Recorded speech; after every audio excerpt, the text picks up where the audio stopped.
Continental food, madam. Food, madam. International food captain. Hello, sweet team. Welcome back to my channel. This is Sweet Ajele. Happy New Year and a happy World Kinky Day. Oh boy, was 2020 a crazy year. God sustained us and we are still here. We're super thankful and we are also grateful. So what is Sweet Ajele up to on this New Year's Day? Well, it is the World Kinky Day, and since I'm a Ga girl and kinky is my traditional food, I thought, why not take you back to my grandma's house in La. Growing up, it was the kinky factory, and I spent a lot of my vacation days there, so I saw kinky being made every single day. So I had no choice than to learn it, and boy am I glad that I did. So I started off by prepping my fish, and once it's nicely cleaned, I'm going to be brining it in some salt and shrimp seasoning flavored water. Now I say I'm marinating it because I'm not trying to get the inside of the fish to be juicy, but this method right here is very cost effective, and the people that sell fish on the roadside, this tend to be their method because guess what, they can keep reusing the water throughout the day to season up their fish. Okay, so I'm just going to put everything in this flavorful water and set it aside, and as you can see, I'm doing that first. So by the time I fry this right before the kinky is ready, it's going to be absolutely delicious. Next, I'm going to prep my corn husk, and we usually use the dried husk. I got these from a Latina supermarket by where I live, so you can check any Latina supermarket. I think ShopRite carries it too, or any Asian supermarket. All right, so I'm just going to go ahead and wash it thoroughly, and then I'll soak it, so by the time I'm ready to use it, it'll be nice and soft.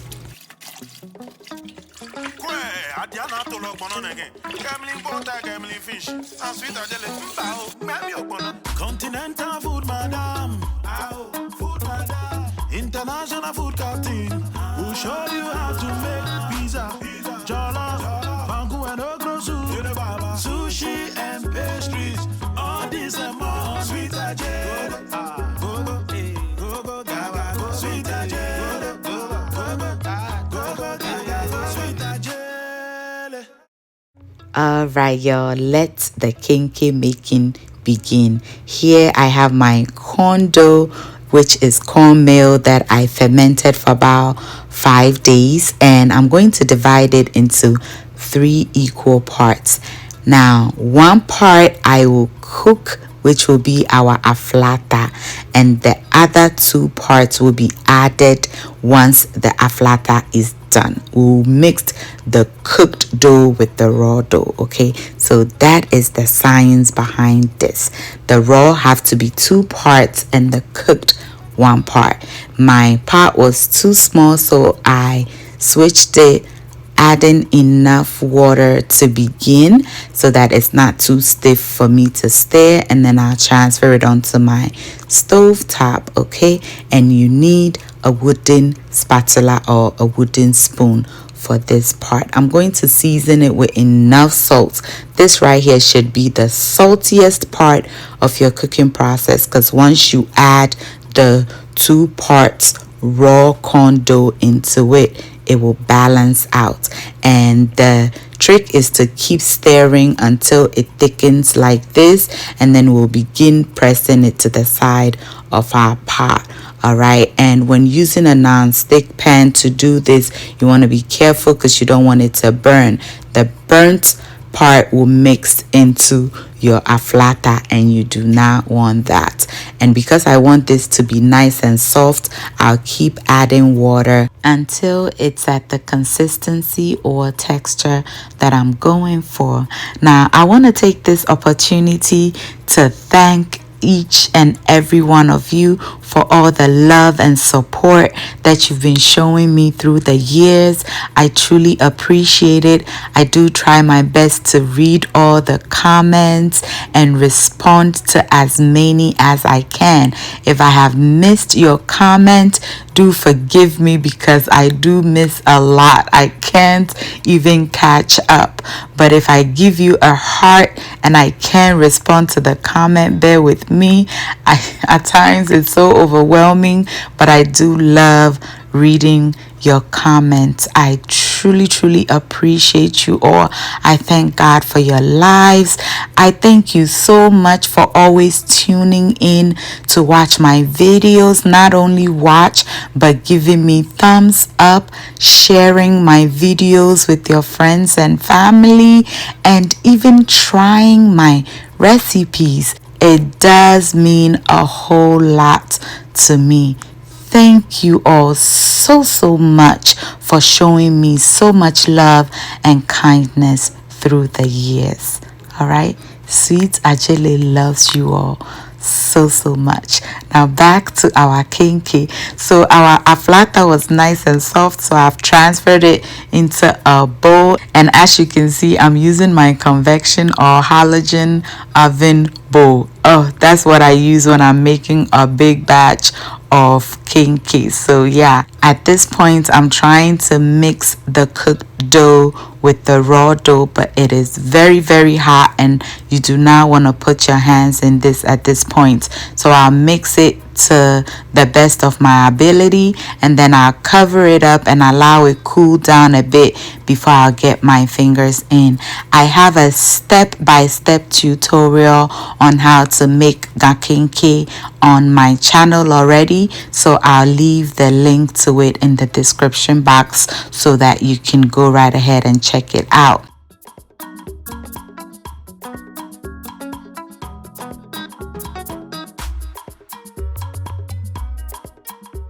So it is now nice and cool, and you must mix this thoroughly. That is the only way you're going to have you some perfect kenkey.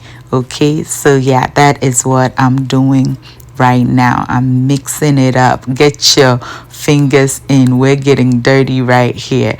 And then once I'm done with this, I'll put the whole setup together and we'll be making some kenkey balls.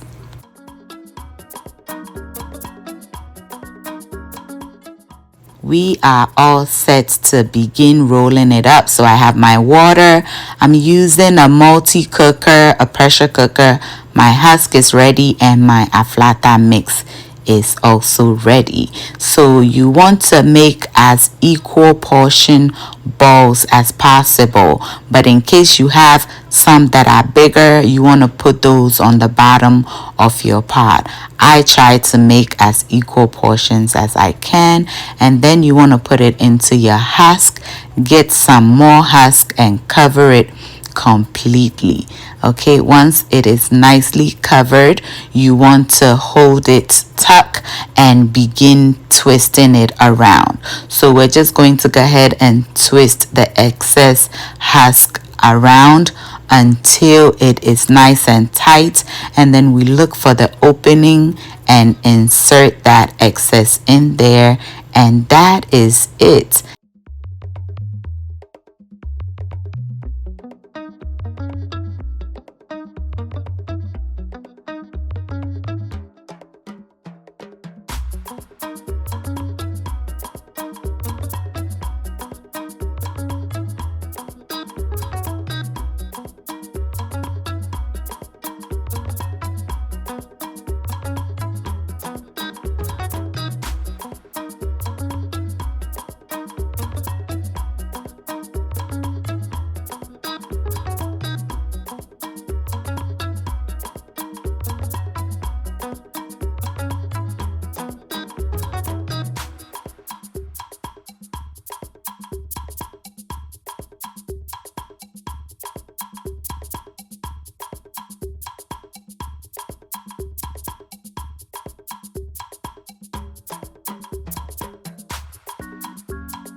And we are done. So I'm just going to go ahead and add enough water to it, and then I'm going to cover it up.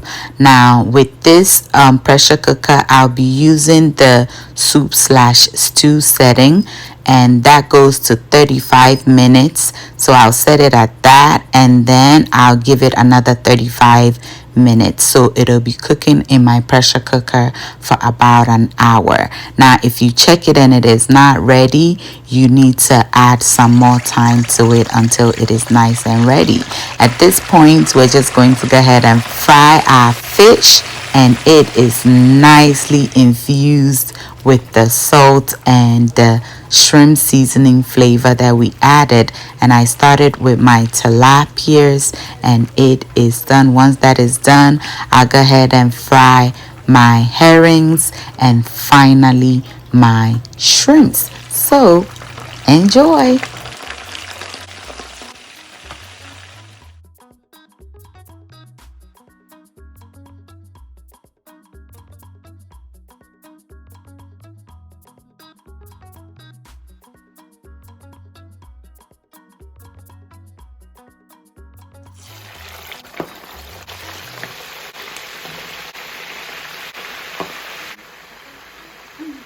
All right, my sweets, let's check on our Kenkey and look at that.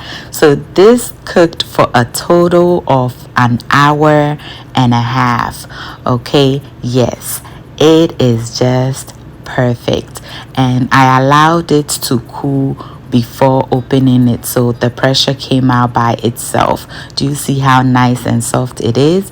And the otinshino, which is the water or liquid around the Kenkey, is drinkable. Absolutely delicious and healthy. Our shrimps are also done, so we'll get it out and set it aside.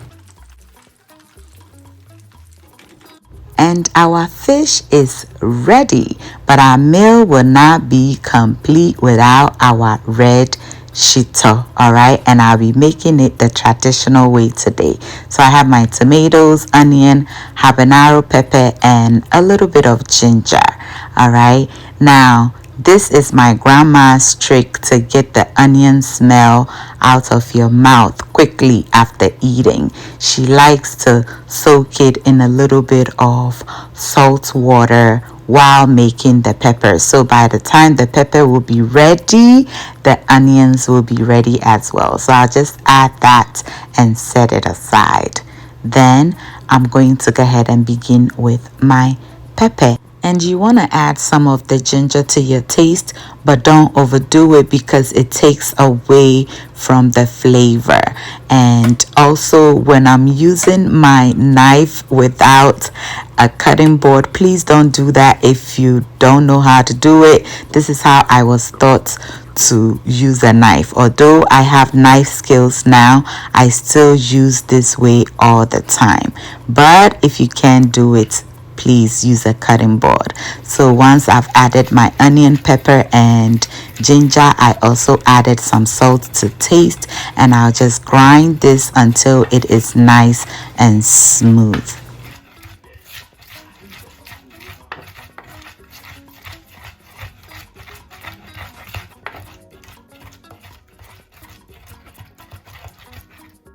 Perfect. So now it is time for me to add my tomatoes, and as I said, please use a cutting board for this part. All right, and my knife is not dull. It may seem so, but when using your fingers like this, there's a trick to it. You don't want to cut yourself, so you have to do it strategically.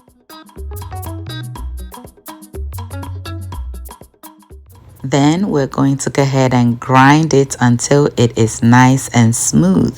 You may be wondering, why didn't I grind everything all together from the beginning? The tomatoes kind of hinders you from grinding the pepper and onions to a very smooth consistency. But if you do it step by step like this, everything becomes nice and so smooth. And we are there. Our red pepper sauce is ready. You can also call it salsa, but we call it shito as gas. All right. Yes, shito chulu.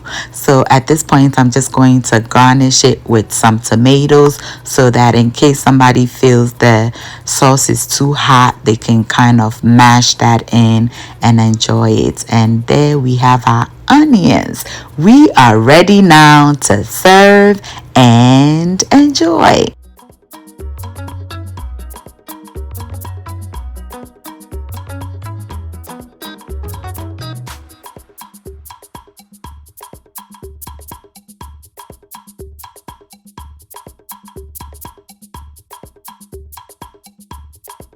Food is ready. Our famous Kenkey is ready.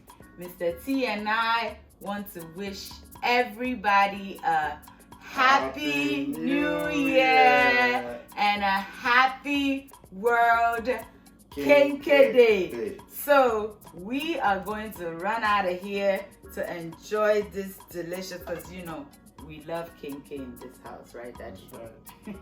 So we're just going to serve ourselves. We'll save you all some. Whoever gets here first can join us. Thank you all so much for watching. I hope you enjoyed this video. If you did, give your girl a thumbs up. Thank you. Share and subscribe if you have not done that yet. If you're a new subscriber, welcome to my channel. This is Sweet Ajele and this is Mr. T. Thank you so much for subscribing, and to the Sweet team, I love you all so much. Until I see you in my next video, stay safe, keep loving each other, and remember that the love of God and family is life's greatest blessing. And guys, ke onamini ochami sweet mahabo too. Mr. T kachabo Mr. T. Bye y'all.